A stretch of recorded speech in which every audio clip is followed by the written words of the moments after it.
One time on a first date, a guy told me that he was not attracted to me, but that he would be willing to have sex with me because he was really horny, as long as I came back to his place. Once on a first date, a guy told me that I was uneducated because I said that Christopher Nolan movie Tenet was difficult to watch. Once I was like 10 minutes late to a first date and I was really apologetic, but he forgave me really quickly because he said it was probably due to the fact that I'm a female driver. One time I was on a walk with a man and he pointed out some mulberries to me and started explaining to me how mulberries look like blackberries and that's how you know that they're not poisonous. And then I asked him how to distinguish poisonous berries that might look like blackberries and he got mad at me. This one time a guy asked me if I ever painted my nails and I said sometimes but not often, why? And he said, haven't you ever heard the expression men love their dick wrapped in purple? No dude, I haven't heard that because I'm fairly fucking sure that's not an expression. Once for a first date, I went for a walk with this guy in a nature reserve and it was a lot emptier than I expected. And at some point he said, wow, it's crazy. I could just kill you right here and no one would even know. All of those first dates were with Clint Russell in disguise. Welcome back. Hell yeah. Beautiful and amazing human beings. My name's Luke Rudowski here of thebestpoliticalshow.com, and we are going to be going live for the next 2 hours talking about all the latest and craziest news developing right now, as of course it looks like there's a lot of protests happening at Columbia University. There's a lot of drama at the Daily Wire as Poland just announced that they want nuclear weapons and will be happy to, of course, hold them in their country, as Congress is on a spending spree, spending away your money, your children's money, and the future of this country. We're going to be talking about that, plus a lot more, all for the next 2 hours, as we're also dealing with a lot of interesting censorship efforts, as it looks like YouTube just took down one of my videos from 12 years ago. Yes, you're hearing that correctly. An old video 12 plus years ago was just taken down. This YouTube channel is being hurt in many different ways, as of course we will ask you once again, share this broadcast with your friends and family members, since of course independent media is directly under attack. It means a lot to us when you do, and it's one of the few ways that this show actually gets out there to the general public. The more people we have watching the show, the more incredible guests we're able to get in studio here with us, as today we're joined by the one and only Ariel Scarelli. Ariel, for the people who don't know you, who are you and how would you introduce yourself? An unwoke or an ex-woke lesbian. Nice. I think maybe that's simple. pull your mic closer to your face. Unwoke lesbian. I can't tell if that was just me or not. You're fine. What does that mean, unwoke? Good. Yeah, I don't Is know. that better? Just shove it in there. Hey, What does unwoke mean anyway? We're not on Rumble yet. Calm down there, Ian Crossland and your pork missile. Oh, yeah. So where can people find out more information about you? Who are you, by the way? And tell us a little about yourself. As what are you guys doing? You guys are distracting me over there.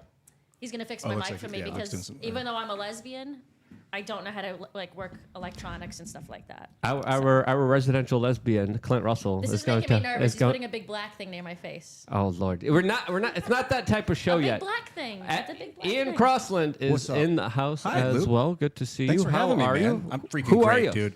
Well, I'm an actor, I'm a musician, I'm a tech guru. I actually build tech stuff. We have a website, minds.com, that I co-founded with Bill Ottman and John Ottman.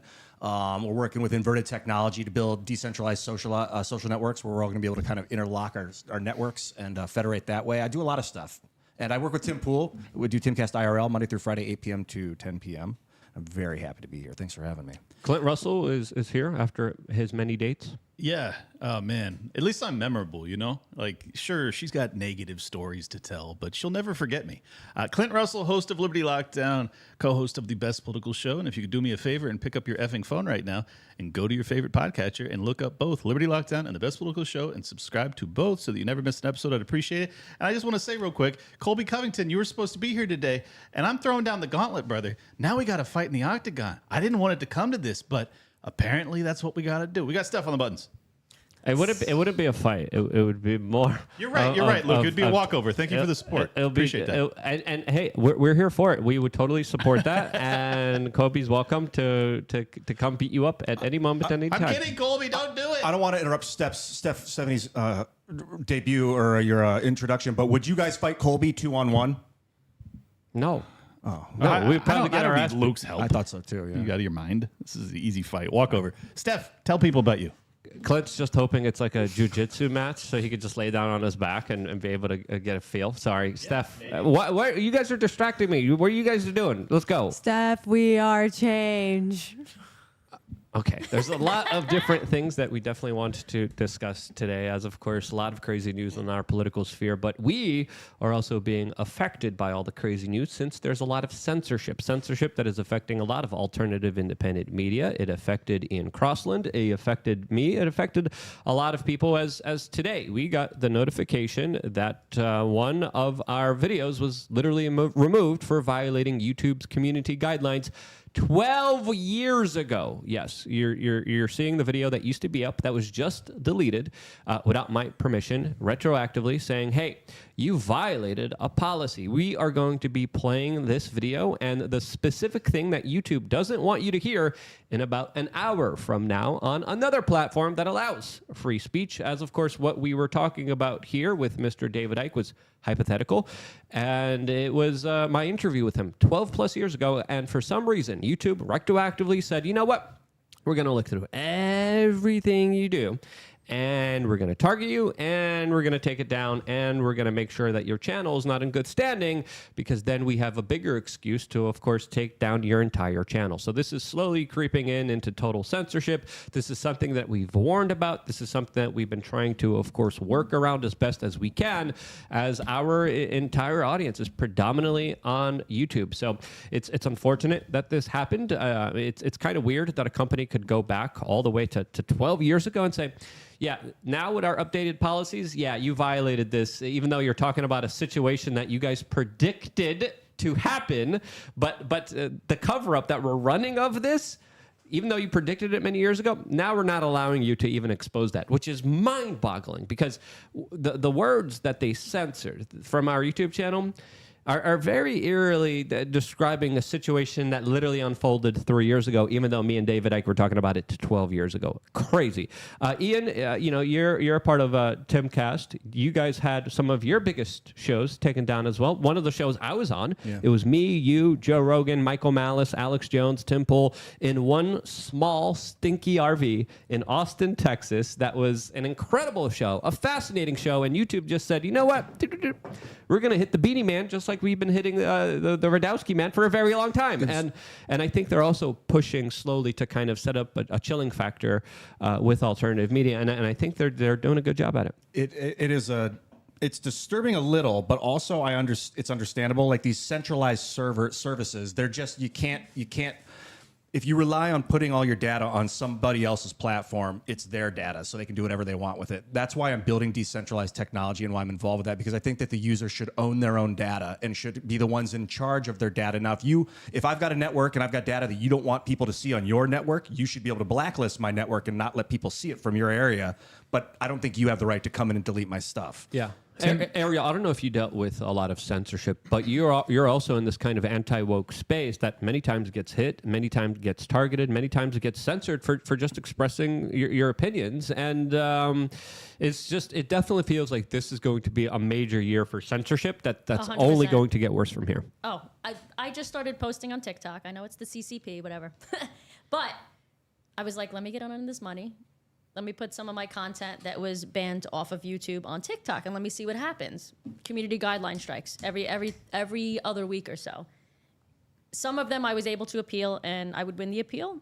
Some of them I was not, and now I'm still kind of trying to navigate. I got almost banned for saying that. Don't say it. You're gonna get us banned. What are you doing? I literally all I said I didn't even physically say it out of my mouth. It was text, so maybe it's readable on the app somehow. But it was text that said there's two biological sexes. Within an hour, they deleted it. Too far on TikTok. Within an hour. Well, Tim Pool actually explained what happened in these interviews that got taken down recently. He tried to purchase ads, and in it, he received a rejection letter saying that you can't because this is election manipulation or something like that. And he's like, well, that's not what the ad said. The ad was just, hey, watch the best show, come check out Timcast. But in the actual ad, apparently there was clips from those 2 episodes that were deleted. So that drew their attention to it when they were reviewing the ad by inquiry. They realized that those episodes existed, I guess, and for that reason they struck them down. Yeah, we never bought ads here because one, we don't have the money to do it, but two, I don't want to give them my money. So everything we do is literally from you guys. It's all user backed. It's you guys sharing it. The algorithm, because we have a number of, and this is not the first time that YouTube did this to us. YouTube has been doing this to us for years now, without explanation sometimes, without even sending us a notification. And I remember just logging in sometimes, and I'm like, why do I have less videos than I did yesterday? I never deleted anything. Who did? So this has been happening for quite a while. Before we continue on with the conversation, I forgot to shout out LukeUnfiltered.com. This is our own platform where you guys could support us, and your support, of course, is more crucially important than ever. You guys will also get the ability to call into the show in about an hour and a half from now. So if you haven't signed up yet, sign up right now. Also, just a heads up, mysuperchat.com is down, so do not use that because you can't. I haven't been given an explanation to why it's down. I don't know what's really going on, but as soon as I know, we will, of course, get back to you. WeAreChange.shop is also down. Again, we'll get back to you, but it definitely does feel like we pissed off someone very powerful, as, of course, Facebook decided to strike me down as well for a post that I made in 2015. 9 frickin' years ago. What did it say? We have to know what it said. I just retweeted about how to use. I retweeted a video that I think I did here in Miami about unleashing public records and using them in order to get information about what's really happening in your local jurisdiction. So, again, this is an old article. I don't even remember what it is. It's from 2015, 9+ years ago. So it definitely does feel like maybe we pissed off one kind of Fed out there. Fed, if you're watching, go to nature, touch some grass, relax, calm down. As it looks like they're going through everything I ever did and nitpicking it and trying to find an excuse to fully censor and destroy this independent media outlet. So again, your support more important than ever. LukeUnfiltered.com. My producer will be putting that in the chat room just so you guys could, of course, sign up to that. Your signing up really does mean a lot to us, as of course we're facing a lot of threats internally, externally. Your support more crucial than ever. Sorry, Ian, you had something to say? Clarify what you were. Clint was talking about Tim's current copyright issues with YouTube that he was going through, or whatever. It wasn't copyright issues, but the 2 videos that were taken down. And just to clarify what exactly happened, Tim said it publicly, is that he was running an ad. They said it's a political ad, not that it was political prop or anything like that, or that it was political interference or anything like that, just that it was a political ad. So they said no. Oh, right. And then there were clips of the 2 shows in the ad. It was that it showed the front page of the channel, and those were like the highlighted videos, thumbnails on the channels. And Okay, then my mistake then. But that was the extent of it. So it was, and then somebody went through, or an AI algorithm went through, or something. Lift the mic a little bit, Ian, get a little better audio there. Yeah, I don't want to block my face, but I hear you. I mean, or just twist it up a little bit Gotcha. right here so we can hear you. I have spent probably 3 out of the past 12 months in strike purgatory on Liberty Lockdown. I spend a quarter to a third of every year not being able to publish. So this is very old hat for me, but I honestly believe that 2024 will make 2020 look like a free speech bastion. I think they're going to absolutely go ballistic over the next 6 months. I was just going to say that. It's only going to get worse from here. So there's that. Yeah. So again, apologies for mysuperchat.com being down. Steph, do you want to read the 3 super chats we have on screen here right now? As of course, we thank you for your super chats, and it really does mean a lot to us, as we have one Rumble rant. Steph, do you have it? Mm-hmm. We have one from Andrew Jacobs saying, "Finally, I can send a super chat that Ian will actually see. Love you, sir." I love you too, Andrew. And I don't even know you. I kind of know you now. Thank you for that $1 super chat that we might got Red see 50 Viking cents of. Saying, "Keep on doing your great work. Love this show." Lots of happy celebration emojis. Yeah, Red Viking's awesome. Thank you, Red Viking. Appreciate you very much. And another Andrew Jacobs saying, "The best political show. Reelin with Ian. Thumbs up." Yeah, dude. Who was that?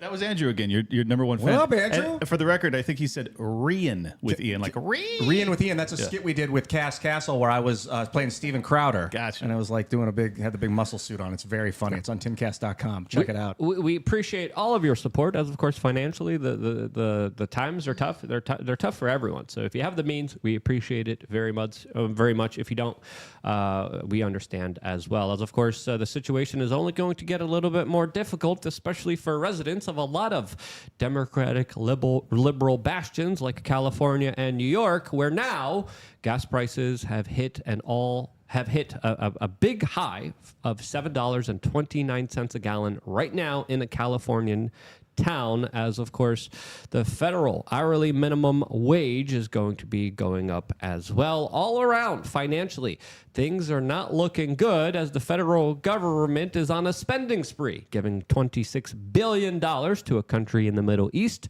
$60+ billion to Ukraine, $8 billion to Taiwan, and nothing for the border, nothing for the American people, nothing to help them with the substance abuse problems that a major big pharma industry used the government in order to facilitate and essentially drug a large portion of the American population. Clint, you do a lot of financial stuff. You're more in the weeds when it comes to a lot of the analysis and seeing what's really going on here. I think we're screwed, and I think, Clint, we're only going to be screwed more after the election, which I think a lot of people need to be aware of. Do you think I'm correct, or do you think I'm not? No, you're obviously correct. I mean, the financial condition of this country is in tatters, and there's no one left or right that's having a serious conversation about it, that's actually willing to do what's necessary to be done. Mike Johnson had the opportunity to defund all of this. He could have done it. He didn't. He absolutely caved. I think that he's being blackmailed, as Tucker asserted, but I can't prove that, so I'll just say allegedly. I don't see how we turn back from this point. I think I have a way. Let me know what you think. Okay. If we can retrofit our fuel economy to a hybrid system where we use hydrogen and get your shot petroleum. glasses ready. Get your Little shot. shot glasses? Go ahead, keep going. Well, you want me to say graphene? I'm going to say hydrogen this time. Okay. But what we got to do is retrofit our fuel. It's all about the fuel. Right now, you get three types. You can use plutonium, hydrogen, or carbon. And they've been using carbon and gasoline. But if we can start hybridizing and using hydrogen as well, they figure out how to make it and actually get money out of it. From Rice University, they're putting like carbon trash in a vacuum tube, hitting it with 7,000 degree electricity. It's called flash joule heating, turning it into hydrogen. Take carbon trash, turn it into hydrogen gas, and you get graphene byproduct you can sell, make about $4.50 for every kilogram of hydrogen you produce. And then they can run the hydrogen through the methane lines that we already have. So, well, I think that's a great innovation. We're talking about $35 trillion in debt. And what I think will happen is it will de facto treat the 35 trillion as if it was 3.5 trillion because of the cost of fuel will go down by a hundredth. It'll be like a hundredth of the cost. Yeah, but that still doesn't.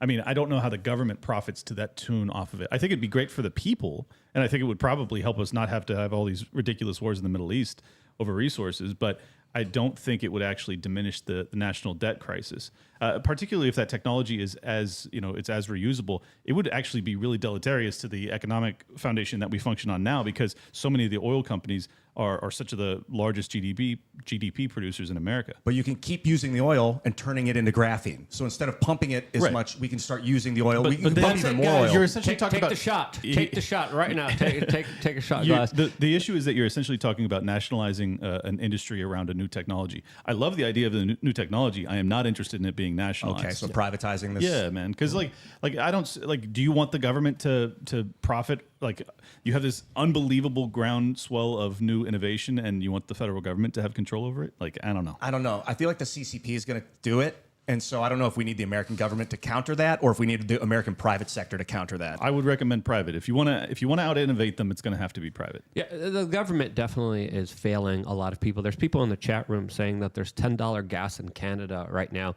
Wouldn't surprise me, as of course this is even with Joe Biden, the president of the United States, releasing a lot of U.S. oil reserves and then refusing to buy it up back again because oil is, quote, too expensive. Meanwhile, we are literally spending how much money on foreign aid? It's not even foreign aid. I love how they twist a lot of the language. I love how they manipulate a lot of this. They just should have said, this is money for war, for murder. This is for death. Here you go, death merchants. Here's your pound of flesh. That would have been a little bit less biased than to call it foreign aid, as of course these packages, these lump sums of billions of dollars are ridiculous, especially when the government's saying, no, we're going to release all the oil reserve. We're not going to buy oil again, but here's more money for war. I want people to... Which is going to make the prices of oil go up. I want people to put this in scale, too, like to actually make this make more sense to you.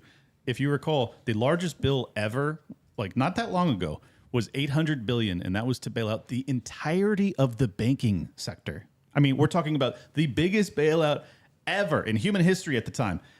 This aid bill for 3 proxy wars, none of which are our business, none of which do we actually need to be involved in, is 1/8 of the largest bailout of the largest industry on the planet, which is the banking sector. This is huge amounts of money. It's totally unnecessary. It is absolutely bankrupting us. Luke is not being hyperbolic at all. It's totally avoidable too. And you have the Republicans that are helping usher it through. There is no opposition party in this country. Zelenskyy said he was on MSNBC yesterday. We have that clip. We're going to pull it up in a little bit because there's a lot of duplicitous language in that particular statement. So let's save it here a little bit as we have an article here detailing essentially an article here by Jamie White that reads, Democrats got everything they wanted. Representative Hakeem Jeffries hailed as House Shadow Speaker after $95 billion Ukraine bill passes, highlighting extensively how I think the Republicans have handed a big portion of the election over to the Democrats. I think they have acquiesced, they have bowed down, but also they created a situation where politically the Democrats are a lot better off than when they were if this aid wasn't passed through, because now they have a prolongment of a war rather than a recall of it, rather than facing the true consequences of it. They again push this situation down the field where we're going to have to deal with it later. We're going to have to deal with the larger ramifications of this in the next few years rather than now. There's going to be a lot more life lost. There's going to be a lot more things at stake here. And the situation is dangerous. And the relationship between Mike Johnson and Hakeem Jeffries shows a very weird kind of duplicitous relationship, as of course Mike Johnson is supposed to be a Republican, but I think he handed over a key part of the election over to the Democrats without any kind of even resistance, which is crazy. And he just reauthorized FISA, and they also snuck through the TikTok ban in that package. So these guys are obviously working against the interests of the American people. And I for the life of me, I don't know when the Republican voters are going to wake up to the fact that you have essentially outside of Thomas Massie, there is no one that I really trust in Congress, and I mean that, like 0% trust in all of the rest of them. It's crazy. It's really dangerous, man. I know I sound like I'm doom scrolling or trying to be overly pessimistic, but I don't know. Like when you have that large of a percentage of the alleged representatives of the American people working to bankrupt this country, while simultaneously, keep in mind too, these 3 proxy wars, there are nuclear powers involved in all 3 of them. Like this is totally suicidal. And no one seems to care. And you're talking about Taiwan as well? Is it a Taiwan, Israel, Taiwan, China, and then Israel, Iran? It's like a South China Sea part, and money in the bill or something? Well, yeah. I just listed it off and I showed everyone where the money went. I'm trying not to list the Middle Eastern nation, but until we're on Rumble. Yeah, it's a Middle Eastern nation, Ian. And then Ukraine, Russia has the largest nuclear arsenal in the world. You know, the Russian stuff, it just feels like Vietnam all over again, and in multiple ways. One is that it's the fear of domino effect. They played this over people in the 50s and 60s. If the Soviets take Vietnam, next is Cambodia, next is that place. We have to go because we have to stop, and they're doing it again. The domino theory. If he takes Ukraine, he's going to take Poland next, and it's the Soviets are going to communist. And then it's the whole send me money so that we can have weapons, but then we're going to need people to come train our troops to learn how to use the weapons. And that's what we did in Vietnam. We sent what they called advisors at first, just to train the troops. They weren't even armed soldiers. And then, 5-7 years later, they had to. Well, don't get it twisted. We have advisors, and we have had advisors in Ukraine for many, many years now, even before Russia invaded. That was actually reported on. I forget if it was 2014, the CIA was there essentially training a lot of the Ukrainian soldiers for what they saw as an inevitable conflict and war inside of that region. As of course, there was limited war in Ukraine ever since 2014. There was shelling, there was sniper fire, especially in the Donbass region where there was an all-out conflict, an all-out war, and then it just slowly kept escalating, slowly kept building up. And that's exactly what we're seeing right now in Europe. Which to me is just absolutely ridiculous. But before focusing on the geopolitical foreign policy perspective, Ariel, I don't know if you would agree with me, but I'm willing to even wager. I'm willing to even make a declarative statement saying, a lot of Republicans are saying the Democrats are going to be in power forever with this immigration. I think they already are. I think the Democrats are calling the shots here. I think they're in charge. I think they just showed how they could get the Speaker of the House. They could get a Republican majority in Congress to do whatever they want them to do, and then the Republicans Republicans were like, yes, master, I'll do it. Absolutely. The Democrats are in charge already. It's not just a unit party. It is the Democratic Party, and the Republicans are second in line as their foot soldiers, essentially carrying out their orders. That's how I see it. Do you think I'm wrong? I don't know. I think they would have more of a backbone potentially if Trump was back in office, maybe, because then I really don't know what the issue is. No. But this is the constant issue that I hear from Republicans and conservatives, that like what have they done? Everyone says that they haven't done much. Yeah. Well, I would kind of push back a little bit on that, because Lindsey Graham came out on Fox News yesterday and said that this bill wouldn't pass if it wasn't for Donald Trump. We have that clip here that we could play if you would want to listen to it. I played it for my earlier broadcast, but it's only 20 seconds. To me, this was absolutely eye-opening. There's a loan component to it. This would not have passed without Donald Trump. I want to thank the House Speaker and Hakeem Jeffries working together in a bipartisan fashion to give weapons to Ukraine to fight a fight that matters to us. And President Trump has created a loan component to this package that gives us leverage down the road. And of course, Lindsey Graham is like a pig in ish, loving the situation of prolonged war. But according to him, if he's telling the truth here, this bill wouldn't have passed if it wasn't for Donald Trump, which is pretty big. Lindsay is absolutely turgid right now. Just full mast. Is Donald Trump? This is what I don't get about Donald. I don't know him personally. I know a lot of people that know him. Is he a Middle Eastern war hawk? Does he want to like push the agenda of like conquering the Middle East with like Israel and the United States, just colonizing and controlling, or is he just short-sighted and thinks that he's really fighting communism? My read on Trump is that he loves making deals. He doesn't actually like war. He trusts his advisors, and when his advisors tell him this is how we avoid war, he buys it. He buys that logic. I think he's totally wrong. I think he's being led astray. I think he's being led into a trap. But it doesn't change the fact that like he helped pass one of the largest, proxy war aid bills ever. And I take Lindsey at his word that it probably would not have passed if not for Trump, and that is not good.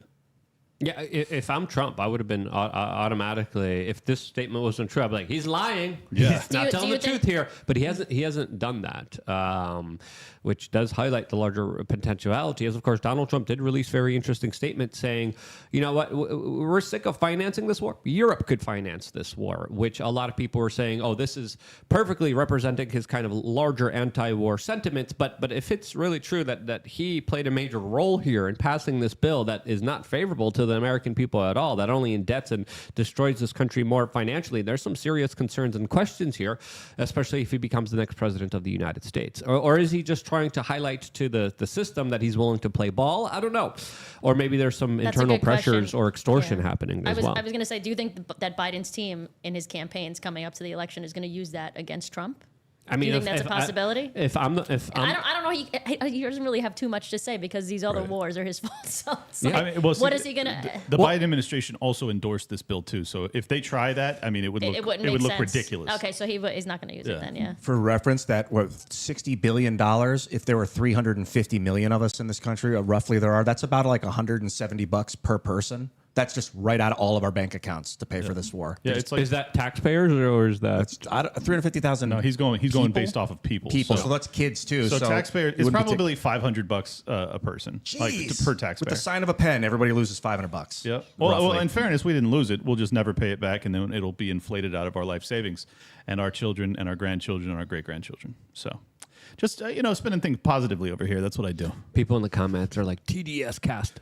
What? Are you kidding me? I think that's a ridiculous statement. As of course, there's a lot of things at stake here that deserve to be talked about honestly in a real perspective. And if Lindsey Graham is lying here, which a lot of people in the comment section, he's lying. Okay, well, we need Donald Trump to come out and say that he's lying. Yeah, because if he doesn't do that, it definitely does like Lindsey Graham's telling the truth here. TDS is cliche, and if you're obsessed and love Trump, you're deranged, and if you're obsessed and hate him, you're deranged. Like if you have just megalomania in any positive or negative for any human, you're deranged. Well, like you got to be balanced. No one gave more praise to Donald Trump than I did when he. I think it was the town hall on CNN earlier this year, and he said that I just want people to stop dying. That was his answer. And it was so beautiful. It was so like simple, but what was necessary in that moment. And that's not how you get people to stop dying, Trump. So For anybody in the chat that's saying that I have Trump derangement syndrome, that's not true. When he says good things, I applaud him. When he goes and he does the opposite, I'm going to call it out. If you're not going to do that, then why should he actually stay on the right path? And let's not forget, he also gave lethal weapons to Ukraine during his presidency, something that he made fun of Barack Obama for not having the gumption of doing himself. So there's also that situation. Steph, we got more super chats here and Rumble rants. Do you want to read the ones on the left-hand side? Yeah, we got Ouija49 saying, at this point, my hope for the economy is kind of dead. We have people with economic degrees in Congress. This has to be intentional. Innovation won't get us out of this unless it's free market. I kind of definitely agree with that. We got another one here by, go ahead, Ian. Well, think about GDP. If you want to save the economy, don't worry so much about the money. Think about the gross domestic product. What are we producing domestically? And that's why I focus on hydrogen and retrofitting our fuel system, because it's a form of production. Yeah, no disagreement. I mean, we the only way we get out of this, aside from default or hyperinflation, is growth. The issue is that there is no one in power, once again, that's actually talking about shredding the regulatory environment that allows for entrepreneurs then to rise.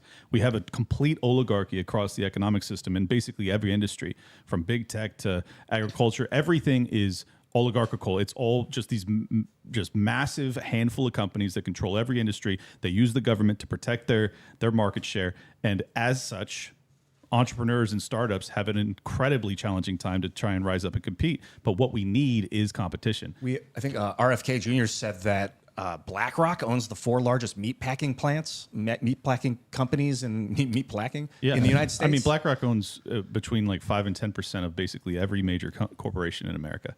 But it's not their money. It's important people understand that. Like, RFK will phrase it that way because he's ultimately very anti-capitalism. But the reality is that he's using, or BlackRock is using the pension funds of the American people. Like that's our money that's being invested in those. So it's a bit of a misnomer, but at the same time, yes, they have outsized control over basically every industry, and they use the government, they use lobbying power to ultimately, break the backs of competitors, and it's not healthy. So, Steph, can you read this one? I just put the text in here. It's YouTube super chat from Blue de Golier right here. Says the State Department once called us to remove one of our skits about Kim Jong-un on our horror comedy series Hillbilly Horror Show.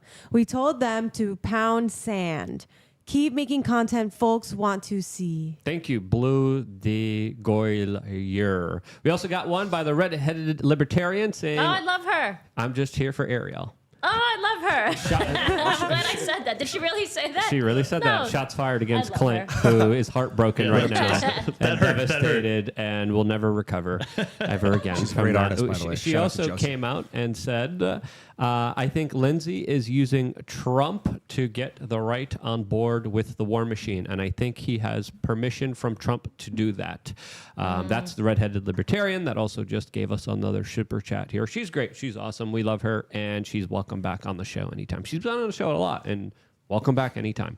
But I kind of do agree. There is a weird kind of situation unfolding with the Trump administration, as there's a lot of rumblings, and we heard this firsthand from some insiders, personally ourselves, that he might be picking the one and only Marco Rubio as his next vice presidential running mate. Yes, you heard that correctly. We were hearing rumors about this last week, and now just even a few days ago, the Daily Mail had a very interesting article that was titled, How Donald Trump's VP pick Could Help Him Edge Out Biden. Daily Mail poll shows Marco Rubio would woo Democrats while Vivek Ramaswamy helps turn out Republicans. Very interesting wording here, as my initial reaction to all of this is, how much did Marco Rubio's people pay for that poll? 1. 2, Marco Rubio represents this kind of old George W. Bush neoconservative Lindsey Graham-like war doctrine that How in the world is that popular with the frickin' Democrats? It's not.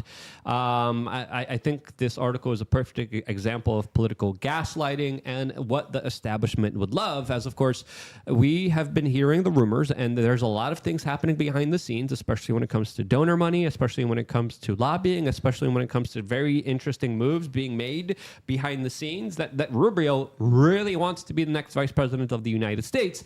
And in my opinion, if that happens, the establishment literally just takes out Trump as soon as he takes office.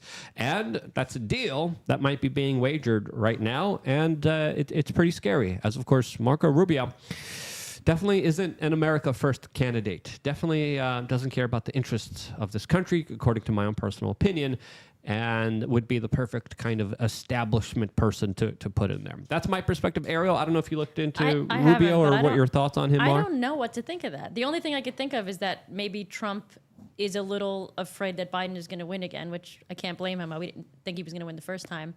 And maybe Trump is trying to show his true colors because he's not really a true conservative. You know, he's a New Yorker. Mm-hmm.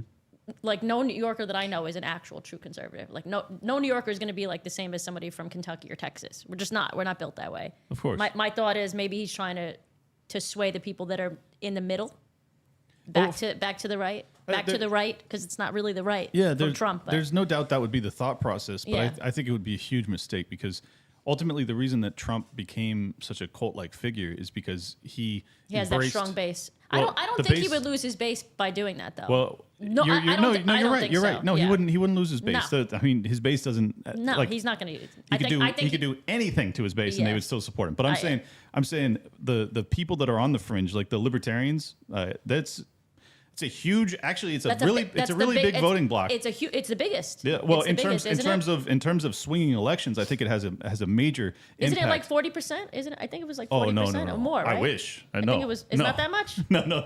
God. I read somewhere that it was Really? getting big. Well, yeah, I read somewhere that it was getting bigger and bigger. Well, that sounds awesome. Then in that case, I will be competing with Trump, and good luck, Trump. But I think that it would be a huge mistake because, like, the reason he has such a cult-like following is because of the America First moniker. And if you put someone like Rubio is America last. He has been his entire career in the Senate.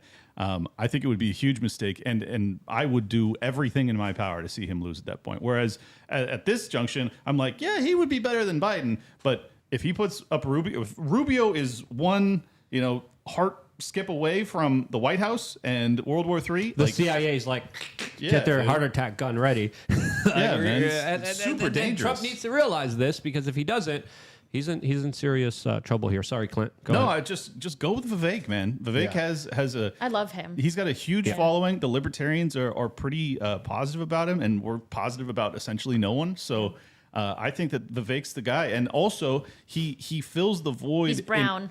No. No, that makes a difference to some you're right. people. You're It's right. just Hindu stupid. also. You're right. Yeah, it's It does. stupid. Well, it that's does, what I mean by brown. Yeah. It does make a difference to people, but I think that his real value, setting aside the identitarian aspects of it, is that he would be really good in actually going after the swamp. Like he actually has a plan, a proposal to address those issues. He's talked about a 75% headcount across all federal departments. Like, that's the stuff that gets my heart going. So this is my fear, because Trump needs establishment money, and he's willing to cater to establishment money like he kind of did before, in a small way, insignificant way compared to Biden. That, of course, is all establishment money. But Trump isn't doing that well financially with the campaigning, with the raising of the funds. Rubio could pull that in for him. And from everything that I'm hearing from my sources, he's doing that behind the scenes. He's bringing him a lot of high-profile people. He's bringing him a lot of people with a lot of money, and a lot of people want to be the vice president. I know Vivek Ramaswamy wants it, and some people say that he wants it a little bit too much, and that might have automatically just turned off Donald Trump, because there is a kind of persona ego battle here, which sadly is a component here, which shouldn't be. There should be a priority to, of course, help propel this country that is being obliterated and beat up by the globalists. We should put our egos aside and focus and concentrate on the future of this republic and how it's going to be lasting. And even if it's not going to be Vivek, someone like Tulsi, I think is also very interesting. Even though she's CFR, I think she presents a lot of different ideas. And I think Donald Trump absolutely needs someone in that office with him that's going to be his insurance policy, that the establishment is going to look at and say, hey, we can't really take out Trump because his VP pick is going to cause a lot more trouble than he is. I'm going to come out of left field on this one, but I honestly think if Trump wants to lock in the W, RFK Jr. If RFK would actually be open to it, which according to RFK, he's already been asked and he turned it down. But I think RFK Jr. said that. That might be an ego that's thing what I heard. too. That's what I heard he last said he was week. contacted by somebody within the Trump organization somewhere. Well, He's kind of vague about it. This is what the Trump administration, they're putting out feelers, and they're saying, will these people play ball? Right. What are the options? What are the polls? And I think they're also waiting to see what Biden does, as there's still a lot of uncertainty with the Biden administration, and even if Biden's going to be running. So I think they're going to be waiting. I think this is going to be a last minute kind of decision, and there's a lot of components here that are going to be very important. But as I said a couple years ago, the VP pick is going to be representative of his administration. And if it's a neocon, if it's another Mike Pence, this causes a lot of problems for America and a lot of problems for its citizens, who needs to realize that there's a lot more power other than voting here that you could utilize, especially when it comes to voting with your dollar, especially when it comes to being there for each other and taking personal responsibility for yourself. That to me is a little bit more important than just election season. Steph, we have another super chat here by Scrotus Magoats. Can you read it? Sure. It says, Trump backing Mike Tiny Johnson already had me considering voting third party. Now the little snake coming here to fundraiser for Tony Gonzalez steals it. Oh, yeah, against Brandon Herrera, Tony Gonzalez in Texas. Is he really going against Brandon Herrera? Herrera's, Matt Gaetz endorsed Herrera, yeah. Yeah, Brandon Herrera's, again, I never met him. I watched his YouTube videos. Seems like an awesome, fascinating guy that definitely would be a better choice over the Rhino. And this is Matt Gaetz and Donald Trump taking different sides on something, which is not too common. Gaetz has had Trump's back a lot of ways, but I think Brandon Herrera's legit, and Gaetz sees that, which is probably why I tweeted it out a couple days ago. Yeah. Not yesterday. And then Trump is going against Brandon Herrera? According to the super chat. I don't know. I haven't confirmed that, but he's we haven't supporting Tony confirmed Gonzalez. it, so we don't know if this super chat is correct here. But again, Trump's picks in 2022 weren't the best either. Mike during Pence? the midterms. What in the hell? I never got that it's one. not just Mike Pence. It's about the 2022 elections. There was a lot of America First candidates that weren't promoted, weren't talked about over, of course, other kind of establishment figures like TV shows. I feel like we're berating him a little too much. I feel like he's smarter than I feel like he's smarter than this. Don? I do. I feel like he's got a plan. And maybe he knows something that we don't know, and maybe that's why he's thinking of more. I hope you're right. Is it a cute plan? I don't know. It does feel scrummy to talk about people when they're not around. the plan? This is the first time I've ever cared deeply about who the vice president is. I've never cared. And now it's like the most important thing, because Donald Trump, persona non grata, has made so many enemies. If he really wants to destroy the deep state, really, okay, John F. Kennedy. And then there's the other guy, Joe Biden, who's like falling asleep at the wheel, who's like week 2, he's going to step down and his VP is going to become president. So like, and then there's Clint Russell, who's the VP of the Libertarian Party, or at least the purport. Is it confirmed? No.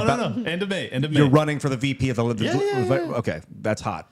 Who are you going to choose for your president? I don't. That's not how it works. That's The not how it works. delegates select both the vice presidential and the presidential. Would you take Trump? Would you go be Trump's VP? Yeah, I would. Yeah, I mean, I really care about this country, and I genuinely I wouldn't be running for VP under the LP if I wasn't prepared to do it, but. I don't want the job. I mean, it's like the last thing in my life that I want to do. Yeah, that doesn't look like a fun job. Being No. president, being vice president. Yeah, and just look at all the slings and arrows he's Yeah, received that's too. what It's I'm like saying. it's hell. But people used to love him. But Used to love him. I genuinely believe America is a very special place, and I believe that like the concepts of liberty, like they live here and they are dying here, and if they die here, I'm not sure that It's gonna come back. Yeah, so like. I really think that this is an incredibly important election. And I know every election is the most important in our lifetime. But the reality is this election does matter more because we've never been in a financial condition that's so perilous. We've never been in a geopolitical condition that's so perilous. We've never been in a cultural condition that's so perilous. I mean, we have freaking colleges that are being sieged right now by a bunch of like open Marxists. This is a very crazy, dangerous time. And we need people that actually care about this country to get involved. That's the only reason I threw my hat in the ring. I do not want to be doing this, but... what other choice do I have, you know? Ariel, I appreciate your perspective, but I would say during an election year, this is the time we got to push back more than ever. We got to make sure that the Overton window gets open as much as it can.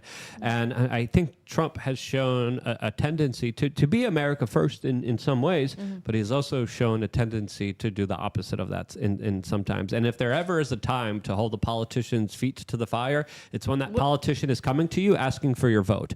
And if you're a voting contingency, this is the time where we put out the demands. This is where we put out our requests.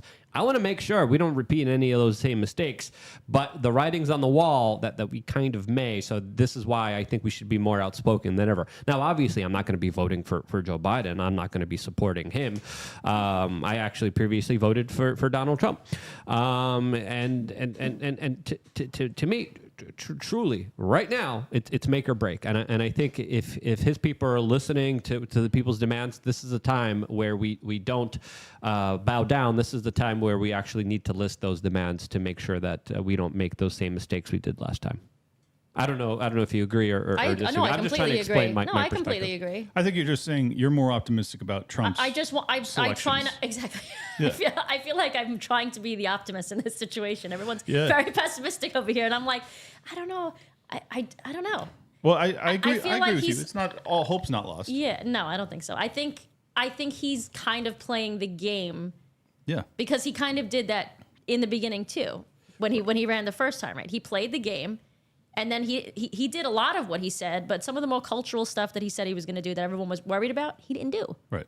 So you play the game, you get to where you have to go, and then you do what you want to do, Well, what you see, think is right. That's the key, though. Is like you know? last time he. But did, but I get it because it's going to worry people. It's going to be well, is he going to say one thing and do another again? Right. We don't know. Well, I mean, that's the key, though. Is like if he's going to say things that he doesn't believe to try and get back into the White House, will he actually deliver once he's there? And for someone like me who is still basically traumatized from the 2020 era, like it's really important that I actually trust that he will do, good things for us once he gets back in there. And at this point, I don't have any faith if he's actually responsible. If Lindsey Graham is telling the truth, if he's actually responsible for pushing through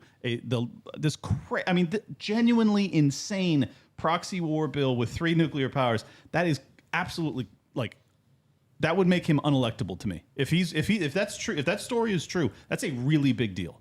Political hope is dangerous, like we saw with Barack Obama. A lot of people had a lot of hope for Barack Obama. Hope and change. That was the tip. And they got torture, rendition, spying, and drone bombs everywhere else around the world, which wasn't nice. We got another Rumble rant here by Harry Tote 2. Steph, are you okay reading it?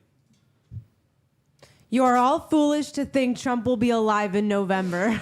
Now, that's a little bit of a hyperbolic statement, but is it? As of course, a lot of people say that his life is kind of, threatened here, as he's already facing a lot of very significant legal pressures that could land him in jail for a very long time. At the same time, we critique him when we want to critique him, but let's be honest here, he is facing an overwhelming amount of pressure from the system, from the establishment, from the Democrats that are literally trying to put him in jail for 700 fricking years. But then Biden is coming out against Israel in the war, and his constituents are turning against him, but Trump is pro-Israel, apparently, with this funding bill. So maybe the deep state's all on board with Trump now. I can't tell. That's an interesting read, and I think you might be right. But I think the way you will know is if those charges start to get dropped, because he's got all these pending charges out there. If those actually start to get dropped, then I could see your argument being valid. The charges could be leveraged too, because if we're thinking about how Washington D.C. works, they're like, you give us this, we'll give you this. Right. We'll trade here. We'll get rid of all your charges, but we want more money for Ukraine. We want to make sure that we get more in debt. We want to make sure that the true powers that be that pull the strings in Washington D.C. get everything that they want. We'll make all your problems go away, or we could make more problems for you. And it's indicative that Donald Trump has created a lot of problems, not just for himself, but these people giving him the problems are the people that he's going up against. And this is why he has such a tremendous amount of support now, as these kind of attacks on him also make him more popular than ever. Well, that's my concern, because what we've seen in this flip from Mike Johnson, he passed warrantless spying. I want everyone to understand, they are able to spy on all of us without a warrant. It's totally unconstitutional, but it doesn't matter. He flipped. He used to be one of the guys that was most harshly against it. Every step of the way, all of his principles. He was basically a Freedom Caucus guy. He was a good congressional representative. And then as soon as he got the speakership, this dude completely flipped. So my concern is the leverage that you're talking about, or that Luke was talking about, is like, is Trump flipping? Did you see the interview with Mike Johnson where he was like, I used to be against warrantless wiretapping, but then they took me in the back room, and now I understand exactly why it's so great, so I'm for it. You can see the pain and suffering in his eyes. Yes, no, it's perfect. Yeah, he said they took me in the skiff and they gave me a reading that the president gets, and that told me all I needed to know. It's like, you sold out this country. Cool. And it's secret and it's classified. We can't tell you anything about it. But believe us and trust us. The 20 million illegal criminal aliens that have come in, now they're like, we need to do warrantless wiretapping because we need to keep an eye on all these illegal immigrants. I think their plan is I think their plan is chaos. I don't think that they're at all interested in keeping the American people safe. I think it is all about power accumulation, blackmail, threats. Do you think they want it to get so bad here that we vote them to be even more to have more power? Of course, yeah. I mean that's the whole take, that's the whole Cloward Piven model, is that's what they do. They create so much chaos. Create chaos and then ask the government for help. Yeah. Exactly. So someone in the chat room just wrote, Luke, Ligma can't save you. Are you sure? Because I'm kind of feeling bullish more and more about Mr. Ligma Johnson, who might be the guy who could bring us all together and has a very kind of there's so many puns I could make here, but I got to be careful because we're on YouTube as well. He's the candidate that could bring us back on track and put a smile on a lot of people's face. As, of course, we have this video from Volodymyr Zelenskyy that is not making a lot of people smile. Ian Crossland sent me this video right before this broadcast, as there's a lot of kind of weird Orwellian doublespeak by Zelenskyy that, of course, is kind of happy that his country is going to be getting $60+ billion very soon. Here's so are his cocaine dealers. They're pumped. No, Go ahead. Well, I don't think that's true, but anyway. Oh, I do. This is crucial. These are the priorities now. President Zelenskyy, as you know, this aid was held up for half a year because there is fierce opposition to sending more aid to Ukraine, particularly amongst some Republicans. How long should Americans be expected to fund the war in Ukraine? The Americans are not funding the war in Ukraine. They first and foremost protect freedom and democracy all over Europe.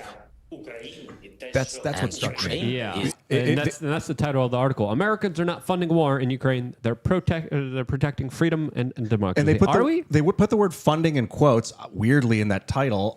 He blatantly said the Americans are not funding the war in the Ukraine in Ukraine right after the Americans sent $60 billion to the Ukraine to fund the war in Ukraine. Which, by the way, he said, we will lose this war unless we get this funding for this war. And then they said, do you think you'll win if you do get the funding? He's like, and Mike. And then he literally said this money's gonna save lives. It's not. It's gonna kill people. Freedom and democracy is a buzzword, so watch out for this freedom and democracy. Ukraine is not a freedom and democracy place. They shut down the opposing media. They are conscripting the entire population. They canceled their elections. They're going after church leaders. They put an American citizen in jail and made him lose his life for criticizing the government there. Mike Benz pointed out on Twitter, I think today or yesterday, that what he thinks they're going to do, or what they're trying to do, is grind this thing to a standstill by getting long-range artillery into the Ukraine, training these people how to slow the Russians down to a standstill, and then they're just going to call some sort of white peace, and then they're going to use CIA ops over the next 70 years to try and take it back. It's just like Vietnam. It's just disgusting. I mean, this is just gross. Yeah, and Benz is legit. And what are we talking about, though? We're talking about another 50, 100, 200,000 Ukrainians that perish unnecessarily because of the CIA plan to slowly take over Russia. Like, who does this benefit? I mean, the Democrats, because if the Ukrainians lost the war, or if they would have made a peace deal with the Russians, they would have made all the Democrats look really bad, especially during an election year, which the Democrats pulled out all the stops to make sure wasn't going to be happening at all. And the Republicans are helping them win the election. It's crazy. I agree with your assessment. So why would Mike Johnson and allegedly Donald Trump help get that funding so that doesn't come to pass? It's a good question. I have no idea. This MSNBC clip really. I was yesterday. I was hanging out with my dad. We did a birthday party. It was pretty cool. And then we were watching. He had MSNBC on because that's what they do at that house a lot of times. And I was like, you know what? I wanted to walk out and be like, oh, this idiot. I didn't want to listen to Zelenskyy. I'm like, oh God, I don't want anything to do. But I was like, I'm going to listen. So I listened. I heard that gaslight. And my dad, I told him after the interview, I listened to the whole thing. I was like, he said that they're not. He said, when are we going to stop funding? He said, you're not funding. And he was like, no. He said, we're not fighting the war in Ukraine. So please rewind the video. Let's watch it again. And then so we did. We got into a big argument first. And then I was like, please rewind it. So he did. And then we listened. He was like, all right, you got this one. I give it to you. You're right. And it shocked him out of the Matrix to hear that. What's that? No, that's great. It is. Those are the moments that might actually make someone who is indoctrinated into kind of this cult mentality. Definitely eye-opening. Yeah. I mean, it should be. It's just, I mean, the propaganda is so blatant and over the top, and I feel like there's still more than half the people in this country that have not seen through it somehow, which is like really disheartening. It's that Goebbels there's quote. A lot of dumb people. I know. Hitler's propaganda minister said if you tell a big enough lie enough that people will believe it. Well, people want to believe it because they want to believe in that there's something better, and everyone was saying how bad Trump was. Right.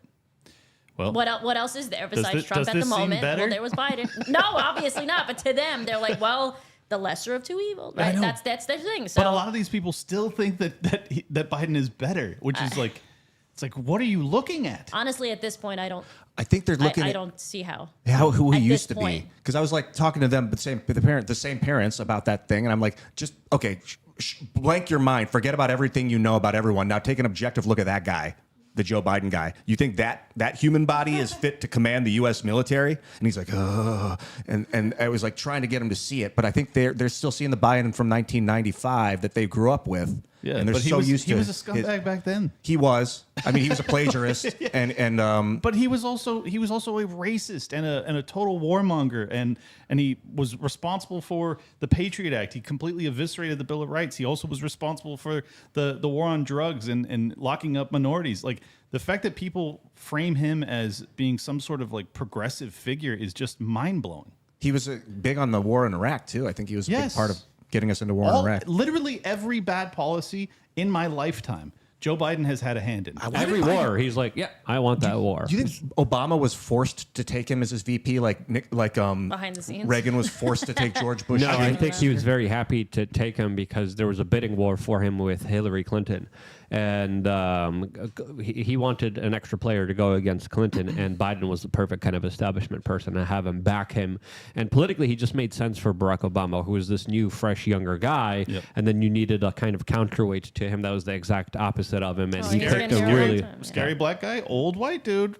Everybody feels bad. Old, trusty, crazy white guy that has hairy legs and does a lot of other weird stuff with his daughters in the shower. Anyway, we've got some super chats here. One again by the redheaded libertarian. Steph, go ahead, read it on top here. Donald J. Trump can't go to jail because he is entitled to SS, and they can't jail innocent men. So the Democrats proposed a bill for no SS for anyone sentenced to prison. And we got another one here by Secret Service. Self-made woman who says, read this one, Steph. She says, X is the leaky spigot here. It's 22 April 2024, and I still want my Neuralink. And then another one by the redheaded libertarian. Massey was in the SCIF with Johnson and said he lied. Said who lied? Said Johnson lied about being shown information that changed his mind. Basically, Massey is saying that didn't happen. Dude, Massey's calling him out on Twitter constantly. Yeah, Massey is blasting him. And what's interesting is Massey was the one guy who, even though he wasn't friendly with McCarthy, he was the one guy who said, this is a mistake. I can work with McCarthy. We don't want to replace him with Johnson. And now he's like, let's replace Johnson. And now that's why it's so damning against Johnson, because McCarthy sucked. And and Massey was like, I can work with this dude. But he's like, Johnson, get out of here. So he's really bad. And I think Johnson's going to be ousted soon, and rightfully so. We're going to be continuing the conversation in just a few minutes now on rumble.com, where actually we are going to be playing you the clip that has been retroactively deleted from YouTube from 12 plus years ago. We're going to start off the Rumble section with that because we can. And if some people don't want you to hear certain messages, we want to make sure you could hear those certain messages, and that's why Rumble is so important as we are going there to continue the conversation.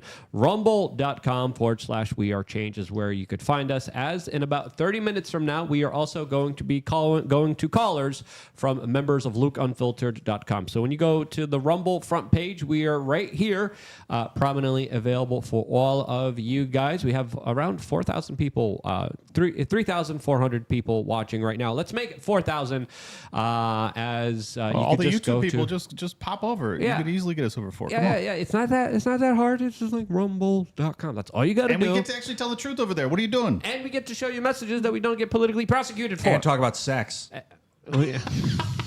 Ian's going to be talking about all of it. Bumping uglies. Single Ian is my Rumble. favorite. Ian. Let's get lit. Ian, You say single Ian is my favorite Ian? I kind of have to double that statement. I agree with the single Ian who really loves Miami. Take care of yourself. Really loves the people down here. And has been really taking care of himself. It's like he's having sex with the camera right now. I'm having sex with the air, man. My skin can feel it. Ariel, I'm so sorry. I'm enjoying it. Hey, we go way back. Because I We're can not look, on I can Rumble look, yet. I can We're look and not not on touch. Rumble yet. All right, You guys have your air. 30 seconds. You guys have your air relations on Rumble. Rumble.com. Ariel, before we go over there, I don't want to interrupt the steamy air magic that you're having with Ian Crossland over there, but if you can, tell us where people could find you as we make this transition over. YouTube.com/Ariel. Awesome. Boom. That's awesome. You got your first name. I'm an OG Dang, YouTuber. Before they canceled me, they used to like me. So. Like back in the in like 2012, 2013. the Maker they Studios gave me, days and all that? Yeah. They wanted to give me Ian, and I was just too high. I couldn't handle Really? it. Yeah, I was like, no. What did you settle on? Ian Crossland. I already had it. Oh, And you they were already like, just had take it, so Ian. you're And I was fine. like, these people. I don't know why. You could have been the Ian. I could have on been. YouTube. And I think they gifted the guy from Smosh. That's what I would think. Where can people find you, Ian? At Ian Crossland. Thanks for asking, Clint. Yeah, no problem. Yeah, hit me up on anywhere. I'm really active on Twitter right now. X. Mine's also. But if you want to get in touch with me, at me and on X. That's the best way to do it. And follow my YouTube and my Rumble stuff too. It goes up periodically. It's gonna be really fun. Work with Toby Turner coming up. We're gonna be putting stuff up on the Tobuscus channel, so keep an eye there. And that's probably it. He's literally in the backyard, like pacing back and forth after hanging out with P. Diddy for a while. So I don't know what happened, but we'll hear from him soon. Clint? At Liberty Lock Pod on X, I'm about 100 away from 130K. So if you guys could follow me there, I'd appreciate it. At Liberty Lock Pod. Liberty Lockdown's the show. New episode dropping tomorrow. I also had Larry Elder on last week, which was a great conversation, and did another solo one, destroying Ben Shapiro, because that's what I do professionally. That's it. Clint Russell. Follow me. And this is Steph We Are Change, official button pusher of this show. You can find me on X at StephWRC. All right. Members of Luke